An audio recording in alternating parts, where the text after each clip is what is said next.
Quanto mais a gente compartilha conhecimento, quanto mais a gente coloca as pessoas para discussão, quanto mais as pessoas falam sobre inovação, a gente consegue melhorar, a gente consegue trazer, às vezes, um ponto de vista que a gente não tinha notado. Então, por isso que a gente começa, né, os vídeos falando que compartilhar conhecimento nos ajuda a inovar. Então, vamos falar sobre tal tema. É por isso.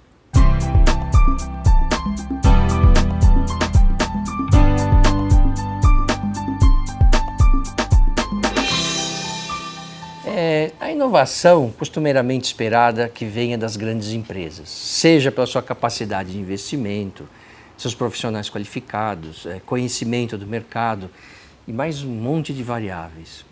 No entanto, não é incomum a gente encontrar ao longo da história empresas que não conseguiram inovar para continuarem no mercado. Os exemplos são vários, né? Você pega, por exemplo, a Kodak, que era uma empresa líder de mercado no segmento de filmes fotográficos. Se chegou a ter 80% de participação nesse mercado. Tinha 145 mil pessoas trabalhando para ela. E mais, a Kodak foi que inventou a máquina fotográfica digital em 1975. E aí guardou essa inovação lá nos escritórios dela.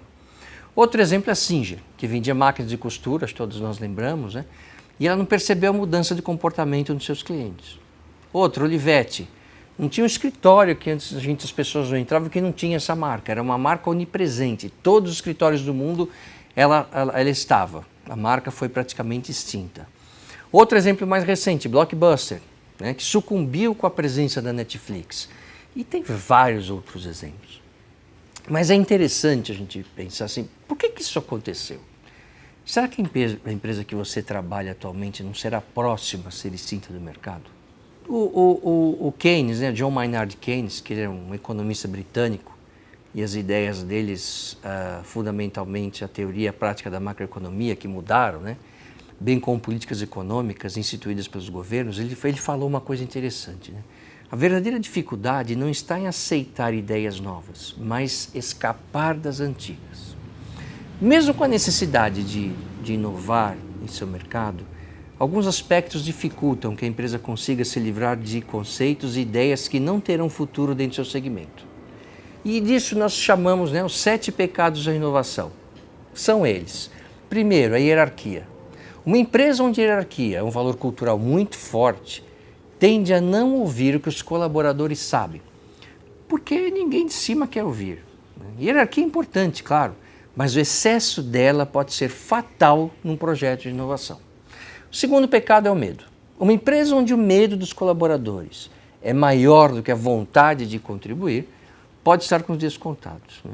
Medo de se dispor com o chefe, medo de falar, medo de questionar, tudo isso deve ser combatido diariamente pelos gestores. O terceiro pecado é a insegurança. Sabemos que a inovação traz o desconhecido como uma de suas características. Por isso, alguns executivos preferem continuar a replicar o passado seguro do que enfrentar um futuro incerto. O quarto pecado é a arrogância. Quanto maior a participação de mercado de uma empresa, maior será o risco de ela se tornar arrogante, de pensar que já sabe tudo a respeito dos seus clientes. Evidente que não há dúvida que as empresas conhecem seus clientes. O problema acontece quando a empresa continua fazendo as mesmas perguntas para eles.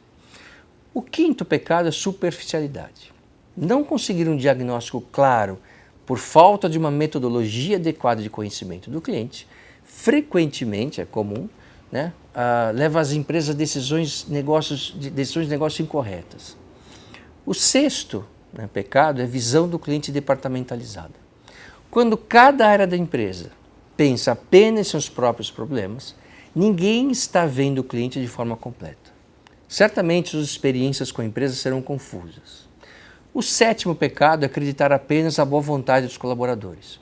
Para a inovação acontecer, é preciso metodologia, processo e dedicação. Nenhuma inovação acontece sem foco e propósito claros. Uma empresa não morre apenas por fazer as coisas erradas. Algumas morrem também por continuar fazendo as mesmas coisas certas durante muito tempo. Ou seja, o mundo muda e ela continua fazendo o que sempre deu certo. O que a gente fala também, né, que te trouxe até aqui não necessariamente é o que irá te levar ao futuro. Às vezes você precisa rever todo o seu modelo de negócio. O melhor momento para inovar é agora.